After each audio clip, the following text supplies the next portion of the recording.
When a child moves into a new environment, in this case with a grandparent, the rules change for both of them. So what does a grandparent do to ensure everyone gets along? Brenda Garrett joins us now. She's the founder of Positive Family Connections and has a unique perspective on the dynamics of families and grandfamilies. And there are a lot of them and a lot of changes that take place. Yes, certainly. Yeah. And thank you so much, Kathy, for inviting me. Kathy and I have worked together for quite a while doing parenting education. Great. And I'm certified in the curriculum called Positive Discipline, and it's by Dr. Jane Nelson and Lynn Lott. It's based on the teachings of Alfred Adler, who said that what we really all need at our core is to have a sense of belonging and significance. And so when we look at children that come into a new environment, we want to ask ourselves, how am I helping this child feel that sense of belonging? So how would you feel, Jan, how would you know that you really belonged in a family? I think if people addressed me by my name, included me in their conversations, asked my opinion about things or how I felt about something, but basically made me feel like I belonged. Yes. And so part of that is to feel that you belong no matter what, that it's unconditional acceptance, even when you make mistakes. So positive discipline is about being helpful, not hurtful. And then the second component of significance, it's very different from belonging. Kathy, how would you feel significant in a family that you moved into? If they asked me what I wanted to do, if I felt like I could help with the chores, if I could help with cooking. Also, if somebody maybe gave me a hug once in a while, those little things. Sure, yeah, and significance is like, how can I bring my gifts to help the family? How can I be part of it? But also wrapped up in that belonging and significance, you want to have a sense of connection, and Adler taught that we are hardwired at birth to connect. We need to do it for our very survival. But significance is also a part of being autonomous, being able to do what we want to do. And just like John talked about a few minutes ago, that we want to pay attention to what's going on in the brain. When you stop someone from doing what they want to do, that's when you get that adrenaline reaction. So when you say no, or when you command someone to do something, then the brain will have a reaction to it. Okay. And resist. So that's when you get power struggles. Oh, well, yeah, we sure do. Now. And then I think, Kathy, you were talking about how unique children that come into a new home might be struggling to feel certain things. They want to feel safe. They want to know if they're going to be sent back or if they're going to be accepted. They want to feel like they belong. They want to make sure that their needs are met.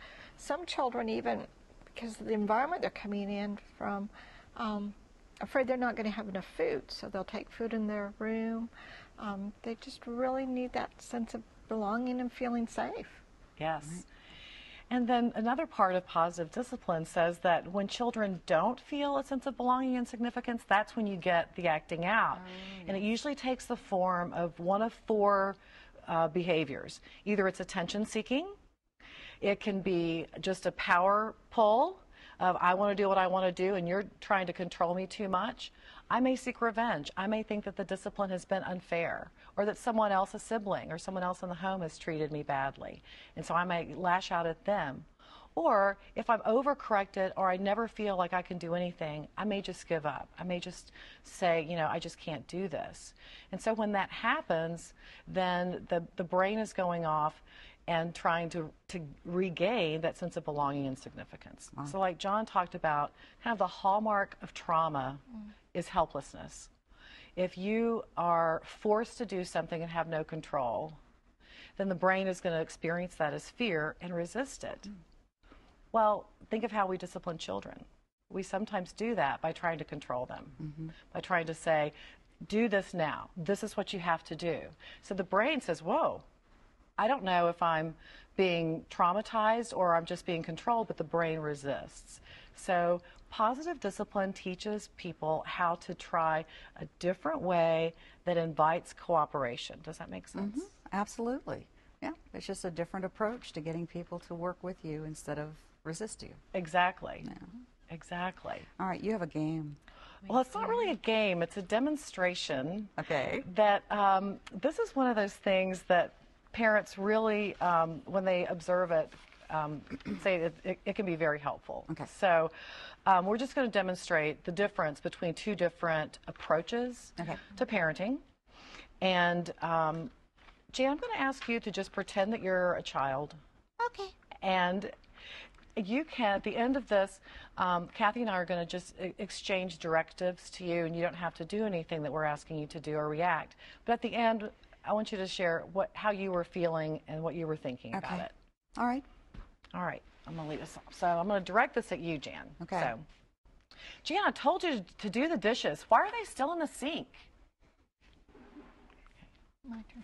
Jan, what was our agreement about the dishes? I know you have homework, Jan. Don't try to get out of it. Jan, what's your plan for doing your homework tonight? Do you need any help? She's on to me. Okay. You're not hanging out with that Kim girl again. You know I don't like her. Are you still friends with Kim? Maybe I can meet her sometime. Stop fighting with your little brother. You're twice his age. You know I don't like listening to the two of you fight. Do you have any ideas on how you can work this out? Okay. So what was the difference? The difference, I think, was felt defensive when you talked to me and were demanding me to respond, and you were telling me how I was behaving and that you didn't like it, and that made me feel bad. When you asked me the questions, you were inviting me in and getting me to do the talking and me to come up with the next steps. You were telling me what to do. Right. It's just that asking versus Is that telling. right? Okay. Yeah, just that one. I mean, exactly. Now, would you, if I were to continue to come at you, making those demands and being critical, how often would you come to me, like, with your problems? If I was Probably not real often, because I'd already had experienced the discomfort of having somebody tell me what to do anyway, so that's not helpful to me. Right. I would be more inclined to go to her because she wants to listen. Exactly. Yeah. So making that connection is what positive discipline is really all about, and also trying to avoid the potential outcomes of punishment. Yeah. So positive discipline offers alternatives to punishment, so that you don't resist coming to your parent. That's the last thing you want to do, is to punish someone and make them feel disconnected in a way that they no longer want to come back and seek your input. So what we try to share in positive discipline is that if you will reduce your efforts to control someone, you will immediately improve your relationship. And then the result of that is increased influence. And isn't that what we really want? It is. And that's what our children want, too, the sense of being safe and belonging. And to feel like, you know, they have influence. So there's lots of positive discipline tools, asking curiosity questions like what we just described, giving choices, sitting down in advance and saying, like we said, what's your plan for doing homework? Well, that means I trust you to problem solve and come up with it. So these are discipline methods that are more effective long term, that teach you to be a problem solver, that teaches you to be calm and that you're in control, and that you also are respected and a part of our family. It's just such basic stuff, but it really does remove the veil from your eyes when you see it that way. And it looks like we've kind of come full circle with John talking about the initial change or resistance and how we can better manage the responses, not from just from ourselves as well as from our grandchildren. We'll talk more in the future. We're out of time, believe it or not. Well, But thank you. I know. Well, thank you very much, Kathy and Brenda, for being here and sharing you so much. your expertise. That was really an interesting little experiment. And thank you for joining us. We hope to see you again next time. Bye.